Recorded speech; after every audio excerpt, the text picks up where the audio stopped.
আমাদের স্কুল তো অনেক দিন ছুটি দিয়েছে। আমরা প্রতিদিন বিকালে এসে এখানে খেলা করব, অনেক সময় নিয়ে।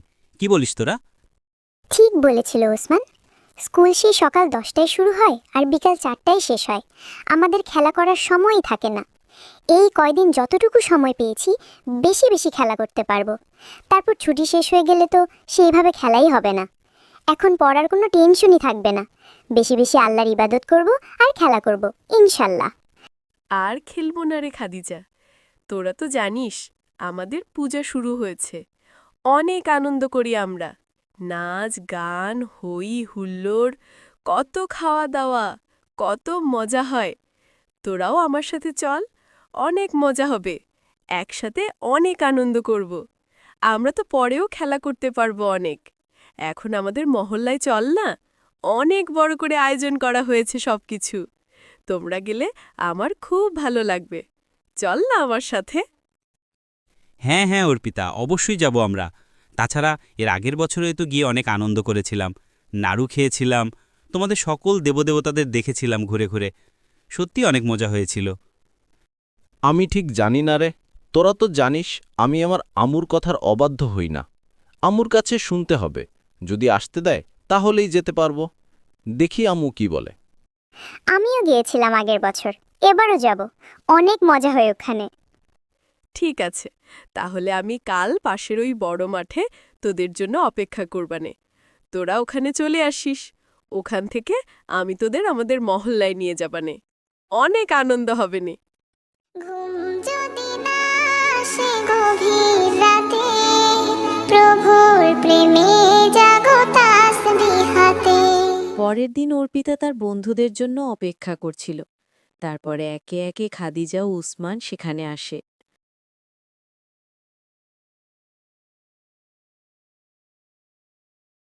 আম্মু, আমি একটু বড় মাঠের ওখানে যাচ্ছি। কেন বাবা, এমন অসময়ে ওখানে কেন যাচ্ছ? এখন তো খেলার টাইমও নয়। কোনো কি সমস্যা হয়েছে ওমর? বলো আমাকে বাবা। না আম্মু, আসলে এখন তো হিন্দুদের পূজা, তাই জন্যই অর্পিতা বলেছিল ওদের মহল্লায় যেতে। ওখানে নাকি অনেক আনন্দ হয়। আমি একটু যাব আম্মু, বেশি সময় থাকব না, একটু থেকেই চলে আসব।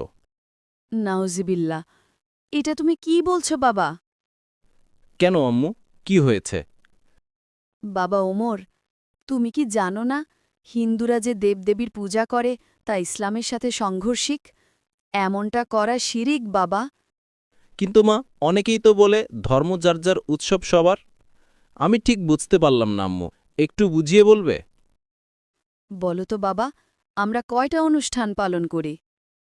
2টা, ঈদুল ফিতর এবং ঈদুল আজহা। হ্যাঁ বাবা, আমাদের ইসলাম ধর্মের মূল উৎসবই 2টা। তুমি কি কখনো তাদেরকে আমাদের কোরবানির ঈদে আসতে দেখেছ? আমরা যে গরু কোরবানি করি সেই গরুকে ওরা মা বলে, আর সেই জন্যই ওরা আমাদের অনুষ্ঠানে আসে না। আমরা এক আল্লাহকে বিশ্বাস করি এবং তার ইবাদত করি, আর ওরা ওদের বিভিন্ন দেবদেবতার পূজা করে। আমরা যদি ওদের সাথে ওদের উৎসবে সামিল হই, তাহলে সেইটাতে আল্লাহকে অন্য কারো সাথে শরিক করা হবে। এটাই হলো শিরিক বাবা।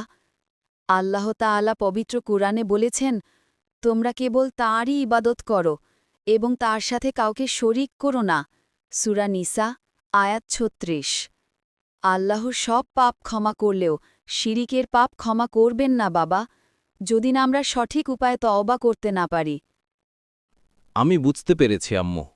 আমি আর কখনোই এমন কোনো কাজে সামিল হতে চাইব না যেখানে আল্লাহর সাথে অন্য কারো তুলনা করা হয়। তোমরা দুজন এলে, ওমর আসলো না যে, কি হয়েছে? সেইটা তো আমি জানি না। আমার মা বলেছে ওমর যদি যায় তাইলেই আমাকে যেতে দেবে ওর সাথে। আমিও তো ঠিক জানি না কিছু। আমি তো তোমার কাছে এটা বলতে এলাম যে আমি তোমাদের ওখানে যেতে পারবো না। দুঃখিত। আমাদের তো অনেকদিন স্কুল ছুটি দিয়েছে, তাই জন্য আমার মা বলল যে মা নাকি আজকে মামার বাড়িতে যাবে। আমিও যাব মায়ের সাথে। অনেক দিন হয়ে গেল মামার বাড়িতে যাই না। তুমি কিছু মনে করো না অর্পিতা। না না, ঠিক আছে, আমি কিছু মনে করিনি। সকলেরই তো কোনো না কোনো কাজ থাকতেই পারে।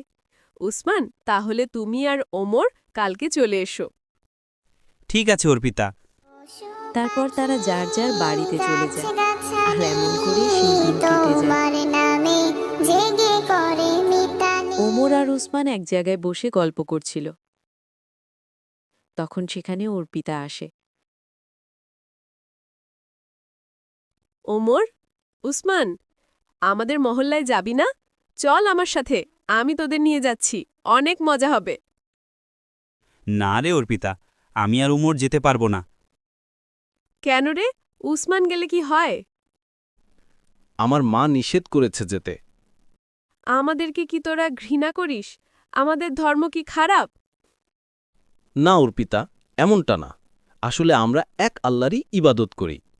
আমরা মনে প্রাণে বিশ্বাস করি তিনি আমাদের রব। তিনি ছাড়া আমাদের আর কোনো ইলাহ নাই।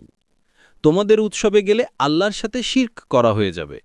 আর আল্লাহ তাআলা কখনোই অন্য ধর্মকে ছোট করে দেখতে বলেননি বা কাউকে জোর করে ইসলাম ধর্ম গ্রহণ করাতে বলেননি। আল্লাহ তাআলা সকল ধর্ম ও ধর্মের মানুষকে সম্মান দিতে বলেছেন। আর আমাদের প্রিয় নবী হজরত মুহাম্মদ সাল্লাল্লাহু আলাইহি ওয়াসাল্লাম আমাদের শিখিয়েছেন সকলের উপরে মনুষ্যত্ব। যার যার ধর্ম শেষে পালন করবে, তাতে কোনো প্রকার জোর জবস্তি নেই। আমি যেতে পারবো না, তুমি কিছু মনে করো না? কিছু মনে করিনি। আমি যেমন আমার ধর্ম পালন করছি, তোমারও তো অধিকার নিজ ধর্ম পালন করার। আমি তো তোমাকে জোর করতে পারি না। আমাদের কখনোই উচিত নয় নিজ ধর্মকে অন্যের উপর চাপিয়ে দেওয়া। বন্ধুরা, আমাদের সকলের উচিত অন্য ধর্মকে সম্মান ও শ্রদ্ধা করা, কোনো ধর্মকে ছোট না করা, মনে প্রাণে আল্লাহ ও তার রাসূলকে বিশ্বাস করা। সকলকে ধন্যবাদ। আমাদের ভিডিও কে কোথা থেকে দেখছো কমেন্টে লিখে যেতে ভুলো না যেন।